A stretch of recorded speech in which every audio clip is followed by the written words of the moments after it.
Before we begin, thank you very much to a name that I'm about to butcher. This looks like TJOmega 435, TGIACIN 435, for pitching it over on Patreon. Thank you very much for the contribution there. Thank you very much for subscribing over there. Always appreciated. Always keeps the channel going. Keeps the daily content coming. Keeps the grind of grinding. And today we got to grind on something that's going to be incredibly divisive for people.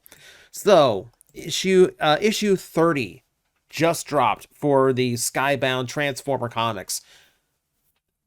We talked about the last issues 2 months ago. And at the time, I thought to myself, well, there's so much going on in each issue. We are probably going to move this to a monthly format. That way we talk about the brand new issue very, very soon after its release. Well, strike while the iron's hot. And then that's how it does go. And then the very next issue, after I made that proclamation, is a battle issue, which means barely anything happens. So all there is just, ooh, that's neat. Ooh, that's neat. Oh, wait, that happened. Ooh, that's neat. Not a whole lot of, like, insightful commentary I can give. And then issue 30 dropped.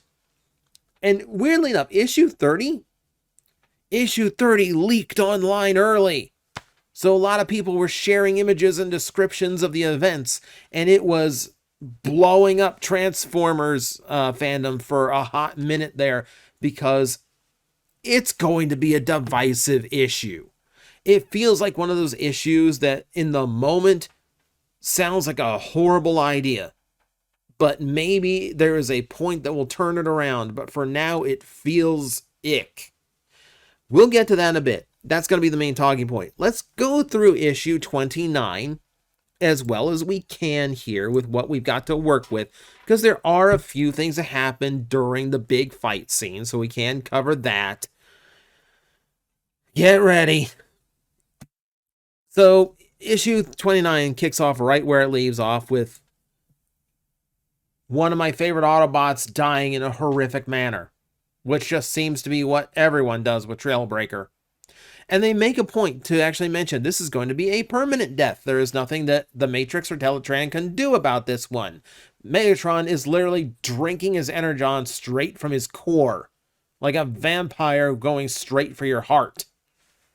And everyone seems disgusted by this, except for Skywarp in the background, who is way too into this. Skywarp is having discoveries right now.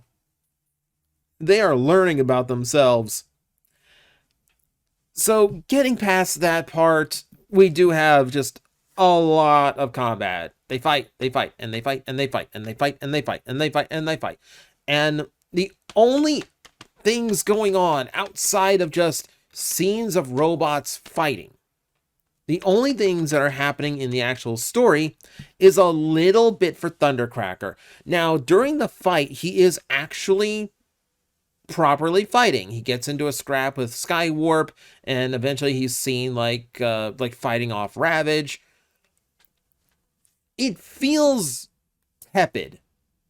Like, it doesn't feel like I'm really seeing Thundercracker devoted to this. Now, I don't expect him to be devoted right away to the Autobot cause. I don't expect him to take like actual shots at his Decepticon brethren unless, the dam really bursts and he just goes, I can't do this at all anymore. Like, he already switched sides because he cannot follow their morals, but they are still, it's still like his crew that he considered brothers. So it's going to be difficult for him. We haven't gotten to that. We haven't gotten to that yet. I'm not sure we will get to that.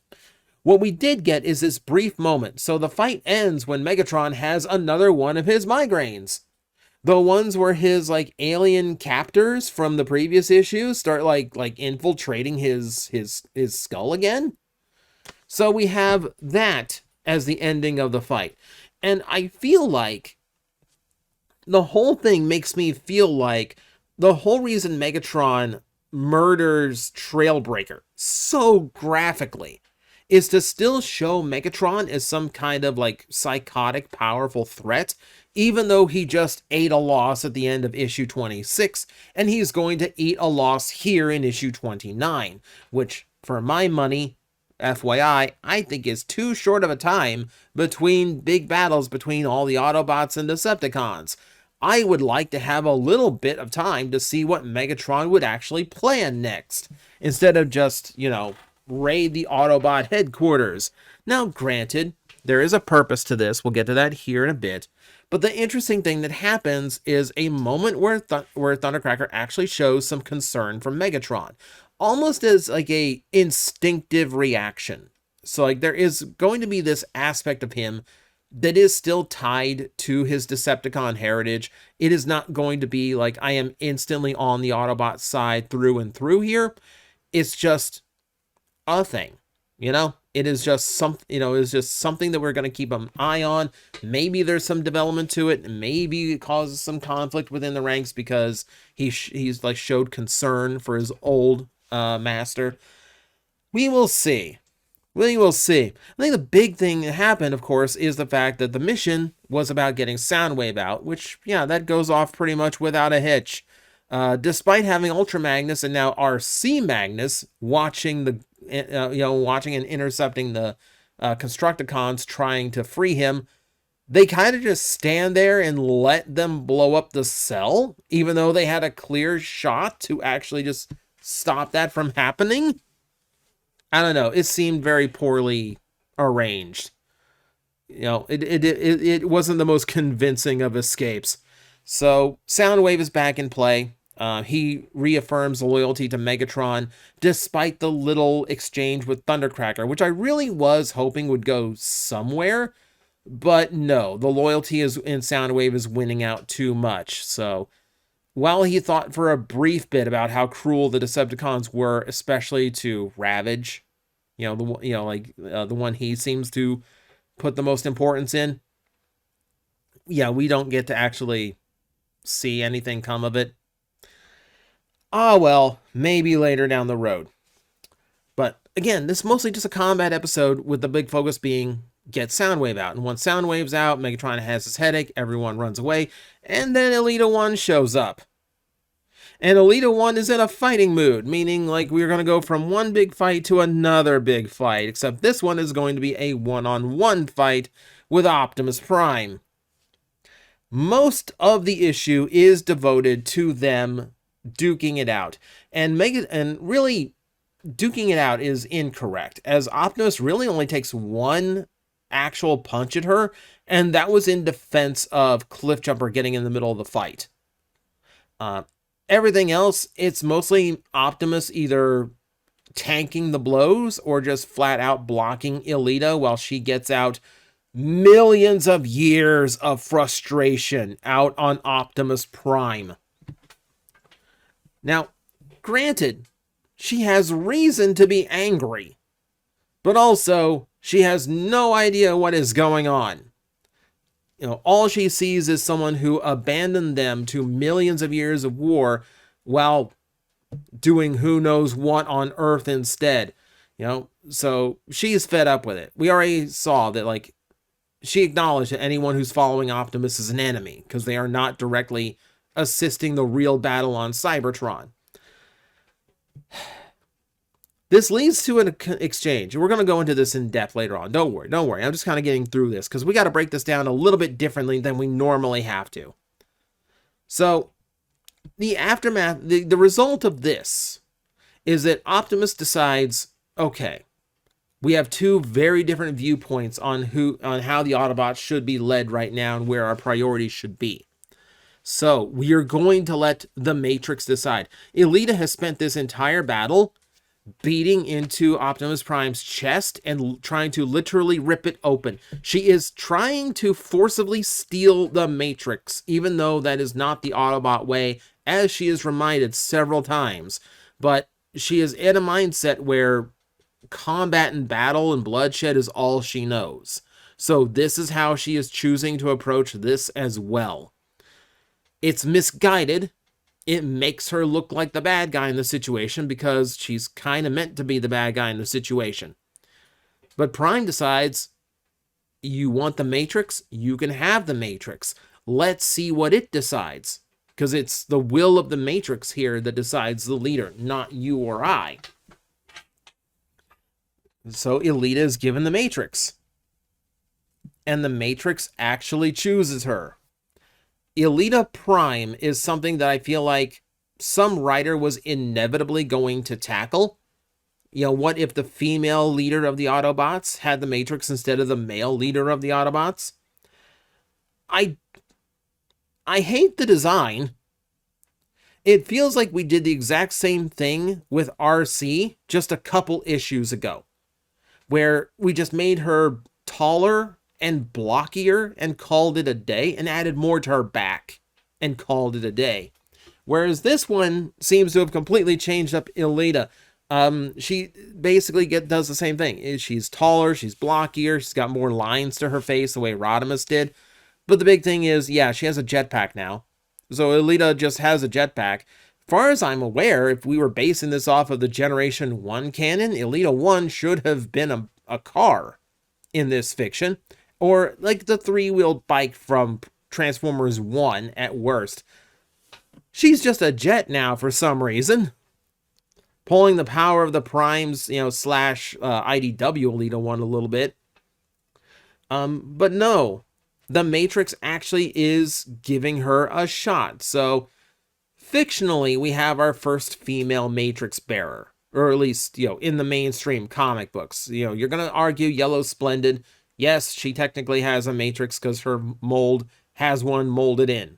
Okay, like we're getting into semantics here. This is still a very rare occasion. But it also reduces Optimus not to Orion Pax, but just plain old Optimus. Everyone started going, wow, Cyberworld Optimus is in the comic books. It's not Cyberworld Optimus. There is the window chest, the single chest window thing going on. That's really it as far as unique design elements go. I note like the unique design trait of Cyberverse Optimus, Cyberworld Optimus, as being the arms having the big tires underneath them, because that's a unique trait that other designs do not do. That is not present here. A lot of the design aspects aren't present here. For most intents and purposes, what we're looking at here is an Earth mode Orion Pax. You know, permanently altered by the Matrix, but still reduced without it. So, Optimus instead of Optimus Prime. Fair enough. The aftermath of this is Elita demands that the Autobots follow her back to Cybertron because she really does view Earth and Earthlings as insignificant compared to saving their home world. And there is something correct about that, but it is also short-sighted and goes completely against what are supposed to be Autobot ideals and everything Optimus has ever preached. But it does create a divide amongst the Autobots, between the ones who want to go back home and win the war, and the ones who want to stay on Earth and complete their mission, and not let Megatron, you know, run rampant on the planet. This means Optimus's forces are reduced to Beachcomber, Wheeljack, Cliffjumper, Shredhead, Thundercracker, RC Magnus, and the aerial bots. The 4 remaining aerial bots, I should say. We just got to a point where it felt like the Autobots finally had an advantage over the Decepticons, and now we have them under a massive disadvantage, both in numbers as well as abilities. There's no way for the Autobots to bring about any revived Autobots without the Matrix. Well, let's get this right. There's no way to fully restore. Like, the damaged ones can be repaired by Teletran 1 and can technically be rebuilt. But there is that level of we can't use the Matrix for any kind of storyline shenanigans or bringing life to anyone else, that kind of thing. So you're limited now. You're limited in what you can do. And you're obviously very limited in numbers. Thankfully, they still have most of a combiner on their side. But it is leaving the Autobots in a very disadvantageous position. Whereas Elita Prime's forces on Cybertron are going to be way bigger than they used to be, so we'll see how that fight goes. I don't feel good about this. Like, this is the first time an issue is let off, and I'm like, I'm not really excited to see where this is going to go. It's not that I'm against, having Elita 1 as a Prime. It's that I really do not like how they got there, because it does not feel in character for Optimus Prime. So to dive into this just a little bit deeper before we sign off on the video, I am glad that they're trying to add a complex element to the relationship between Optimus and Elita. It is made clear that they were a couple prior to Optimus leaving the planet. And obviously, despite millions of years of war, despite, a lot of, hostile feelings toward Optimus's new priorities, she is still carrying a torch. She does still care about him. So this is hard for her in a way. And those feelings are strong enough to break through all that frustration and anger, but not for long. So they're trying to add some complexity to the storyline, and overall, things end amicably. I don't know. I don't like, I don't like how some things turned out. Like this shot right here, you notice everyone's got the Autobot symbol scratched out. If you are not following Elita Prime, you are not an Autobot. If you are staying behind to fight Megatron, and try to save this insignificant planet, you are not an Autobot. Again, that seems almost tyrannical. Like, okay, they're Autobots who have a different belief than you. That does not mean they're not Autobots anymore. Like, follow me or be disregarded. It feels nasty. It feels nasty. So I can see where they want to go with this whole Elita Prime thing. It feels like the direction here is to give her a chance to be the leader of the Autobots and become aware of why her approach is incorrect. That life needs to be, protected regardless of what it is, just because she views them, us organics, as insignificant. What gets to me the most about any of this is just the way it was handled. Like, Optimus Prime had her backed down. Like, she had relented. She understood that, this is not how Autobots are supposed to do things. I feel like Optimus could have just as very easily said, okay, you will have command of the Autobots, but I will not relinquish the Matrix until your way is proven. But if any of my number want to return to Cybertron and fight your battle, they are welcome to do so. That way Elita still would have gotten the support from Optimus she wants. She still would have gotten the extra men that she wants. And this weird twist with the Matrix wouldn't be a necessary thing. Instead, she would be fighting to earn the right to carry the Matrix and ultimately find out that her way is no better than the Decepticons. That's the thing with her is millions of years of war have hardened her so much that she almost doesn't have the care for life that she needs to as an Autobot. Even amongst her own troops, she seems kind of cold, to the losses at this point because she has incurred so many. All she knows is more bloodshed, more violence. How many times in fictions have we seen Megatron go that route? Where now they have committed so many sins, they cannot tell good from evil, right from wrong. Elita is very close to the precipice of that. I feel like the Matrix could have only chosen her if it is intent to show her why that is incorrect, why she cannot lead the Autobots that way. I have no idea if that's the direction they're going in. You just know for a fact that eventually that Matrix is going to end up back in Optimus Prime's hands. It cannot be a permanent change up. In fact, it will probably be accomplished. It will probably be done before we get to this end of this current 26 issue arc, presuming it is going to be 24. Let's count correctly. I don't know. I do not like the delivery. I don't like it. Optimus Prime is not wrong. The biggest threat is Megatron. The biggest threat is on Earth. And they brought the war to Earth, and it's their responsibility to take the war off of Earth. The issue here is that Elita 1 doesn't see it that way because she's been fighting on Cybertron this whole time. And she's not seeing the bigger picture.